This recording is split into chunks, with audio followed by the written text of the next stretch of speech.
दिल्ली विधानसभा चुनाव को लेकर आज हम पहुंचे हैं विश्वासनगर में कांग्रेस के उम्मीदवार राजीव चौधरी से बात करने के लिए। किस तरीके से चुनाव प्रचार जा रहा है और वो कैसे देख रहे हैं इस चुनाव को। राजीव जी, चुनाव प्रचार तो जोरों पर है, अब समय भी बहुत कम रह गया है, आप जा रहे हैं जनता के बीच में, कैसा रिस्पॉन्स? बदलाव का माहौल है। हमारे स्थानीय एमएलए जो हैं, तीन बार के विधायक हैं, उनके खिलाफ बहुत जबरदस्त रोष है और लोग खुद बाहर निकल के आ रहे हैं। आप देख रहे हो, मेरे को इतने मेहनत करने की जरूरत नहीं पड़ रही। लोगों में ये है कि भाई उसको हटाना है, उन्होंने मन बना लिया है। और उसके साथ ही हमारे यहाँ कॉन्स्टिट्यूंसी में एक बड़ी मजेदार बात है, दोनों के खिलाफ ही एंटी कंपल्सी है। 2 कारपोरेटर हमारे यहाँ बीजेपी के हैं, 2 कारपोरेटर हमारे यहाँ आम आदमी के हैं और स्थानीय विधायक जो भारतीय जनता पार्टी से हैं वो ऑलरेडी तीन टर्म्स के हैं। तो हमारे क्षेत्र की जो भी जनता है उसने उनको परख चुकी है। इलाके में विकास के नाम पे 0 काम हो रहा है। और लेकिन जो आपके स्थानीय अभी विधायक जो अब बीजेपी से उम्मीदवार हैं वो तो कह रहे हैं हम चौका लगाने जा रहे हैं। वो तो हर कोई बोलता है, अब वो तो समय बताएगा।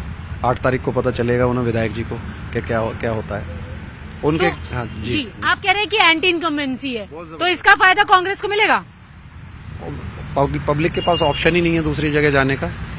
वो लोग कांग्रेस की तरफ ही देख रहे हैं। कांग्रेस के जो हमारे 15 साल शीला जी के थे उसको देख रहे हैं। हमारे कांग्रेस के टाइम में यहाँ पर स्पोर्ट्स कॉम्प्लेक्स बना, एडग्वार हॉस्पिटल बना, जितना भी विकास विश्वासनगर क्षेत्र में हुआ ये सब कांग्रेस के टाइम में हुआ है। इन लोगों ने कुछ नहीं किया है और बल्कि उसको मेंटेन भी नहीं किया।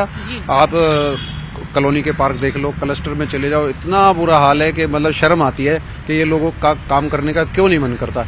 एक धर्म की राजनीति करते हैं, एक झूठे वादों की राजनीति करते हैं। तो लोग परेशान हो चुके हैं। आप कह रहे हो कि लोगों के पास ऑप्शन नहीं है, तो ऑप्शन के रूप में लोग कांग्रेस के साथ ही क्यों जाएंगे? ऐसा क्या लग रहा है आपको? क्या आप लोगों की एक स्ट्रैटेजी है? हम लोगों के तरफ लोगों को यूं इसलिए जाएंगे कि उन्हें पता है कि 15 साल शीला दीक्षित सरकार ने जो काम किया, हमारे स्थानीय विधायक जो हैं कांग्रेस के थे, उन्होंने जो काम किया, लोग उसको इतना मिस करते हैं मैं बता नहीं सकता। अब लोगों का ने मन बना लिया है कि कांग्रेस को वोट करना। मन बना लिया कांग्रेस को वोट करने का। संकल्प पत्र में बीजेपी बहुत सारी चीजें वादे लेके आई है। अरविंद केजरीवाल भी कह रहे हैं कि 2100 देंगे, बीजेपी भी कह रही है कि 2500 देंगे। तो जनता किसके साथ जाएगी? उसको किसके 2500 2100 चाहिए? आपने बड़ा अच्छा क्वेश्चन किया। मैं इसका जवाब देना चाहूंगा। अभी हमारे राजस्थान में चुनाव हुए, भारतीय जनता पार्टी ने जो वादे किए थे वो आप लोगों के सामने के उन्होंने कितने पूरे 500 रुपए का सिलेंडर कहा था उन्होंने, और वो 1100 या 1200 का राजस्थान में मिल रहा है। ये तो बोल देते हैं, बोल के साइड हो जाते हैं कि भाई जुमला था। और जहां तक हमारे अरविंद केजरीवाल की बात है, वो तो वादों के बादशाह है। अब लोगों को समझ आने लगा, वादों के बादशाह और दूसरा माफी मांगने के बादशाह। और वो इतनी सारी घोषणाएं कर चुके हैं कि आम जनता को भी लगने लगा कि ये झूठी बोल रहे हैं। तो वादों के बादशाह और माफी के वो तो लोकसभा में तो आप ही लोगों के साथ थे। और मैं उसके एक बात और करेक्ट करना चाहता हूँ, जहाँ भी हमने प्रोमिसेस किए, कर्नाटका में हो, तेलंगाना में हो, हिमाचल में हो, राहुल गांधी जी ने जो वादे किए ना, वो हम सारे वादे पूरे किए हैं। और हम यहाँ प्यारी बहन योजना ला रहे हैं जिसमें हम 2500 रुपए देंगे, और हेल्थ इंश्योरेंस ला रहे हैं जिसमें हम 25 लाख रुपए देंगे, तो 300 यूनिट फ्री का। जी, तो सर आप भी कह रहे हो कि फ्रीबीज ही काम करेगा अरविंद केजरीवाल की तरह?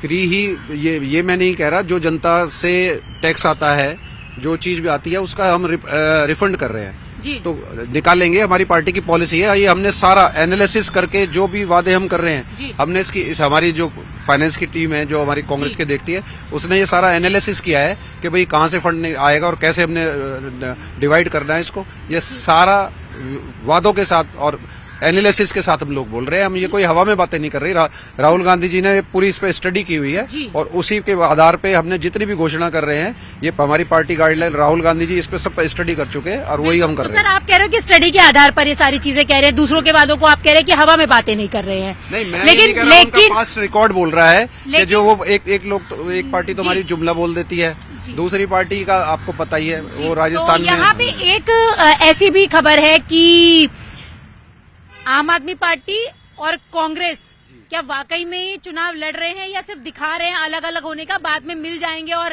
कांग्रेस कुछ सीटें जीत लेगी, मिलकर पार्टी बना लेंगे, ऐसा कुछ? नहीं, ऐसा कुछ नहीं है। किस तरह का कोई भ्रम नहीं है। आम आदमी पार्टी चुनाव हारने जा रही है। अरविंद केजरीवाल जी बोलते थे, एक इंटरव्यू मैंने देखा था दीपक चौरसिया जी के चैनल पे, कि मेरा दीपक जी लिखिए कि कांग्रेस की 0 सीट आएंगी। और मैं अब लिख के यार अपने इलाके में वादा कर रहा हूं कि केजरीवाल गोल मार्केट में चुनाव हारने जा रहे हैं, ये मैं लिख के दे सकता हूँ। ये आप गोल मार्केट की बात कर रहे हैं? जी। और विश्वासनगर का विश्वास नहीं मिलेगा? विश्वासनगर तो अब बहुत बड़ी लीड से मैं जीतने जा रहा हूँ, और जैसे हम पहले 3 बार जीत चुके हैं 2014 से पहले, और ये अब की बार रिपीट होने वाला है वही। अभी आप ए बी टीम की बात कर रहे थे, वो क्या था? ए और बी टीम की मैंने तो कहा नहीं कुछ। नहीं, अगर जिस तरीके की बातें आ रही है कि कांग्रेस नहीं, सब अपना अपना चुनाव लड़ रहे हैं। भारतीय जनता मतलब देखो, हम चुनाव कोई लड़- चांसेस नहीं है कि मिल जाएंगे बाद में आम आदमी पार्टी देखो, से? हम चुनाव लड़ रहे हैं आम आदमी पार्टी के खिलाफ, भारतीय जनता पार्टी भी चुनाव लड़ रही है आम आदमी के खिलाफ। दोनों का अपना लड़ने का तरीका है।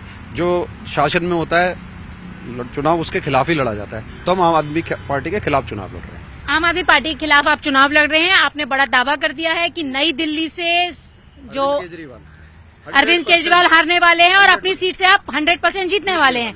तो ये दावा है कांग्रेस के उम्मीदवार राजीव चौधरी का, जिनका कहना है कि वो दावे के साथ कह रहे हैं कि 8 फरवरी को विश्वासनगर में हाथ को जनता का साथ मिलने जा रहा है। और यही दावा उनका ये नई दिल्ली की विधानसभा को लेकर भी है कि अरविंद केजरीवाल अपनी सीट से हारने जा रहे हैं। तो अब देखना होगा कि ये जो दावों की झड़ी यहां पर लगी है वो कितनी सटीक बैठती है 8 फरवरी को।